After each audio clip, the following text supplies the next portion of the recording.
जय जगन्नाथ आसंता काली घोषयात्रा अवसर में समस्त को शुभेच्छा शुभकामना। प्रभु बलभद्र प्रभु जगन्नाथ माता सुभद्रा प्रभु सुदर्शन काली घोषयात्रा रे सामिल हवा सहित धरापृष्ठ को आशीर्वाद करने काली रथरे आरोहण करेंगे।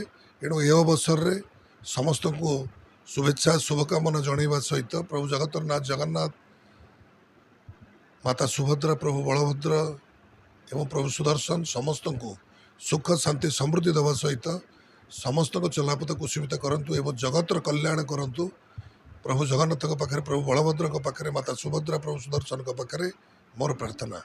एवं 9 दिन धरी जो कार्यक्रम आसंता काली ठारू आरंभ होब पाखापाखि 150 नाम संकीर्तन मंडली ता सहित घंटवाद्य एवं छतितरासर कार्यक्रम रही। काली घोषयात्रा तालचेर घोषयात्रा समस्ते सामिल हेबे। एणु समस्त भक्तवृंद मानक विनम्र निवेदन आपण मैंने काली यात्रा उपस्थित रहिबा सहित प्रभु को घोषयात्रा सामिल हवा सहित प्रभुंकर आशीष लाभ करंतु। आम सह प्रतिदिन जोड़ी होई रहिबा पई आम चैनल को लाइक शेयर सब्सक्राइब एवं फॉलो करंतु। ड्रीम्स राइडर सबु समय रे आपन को सेवा रे।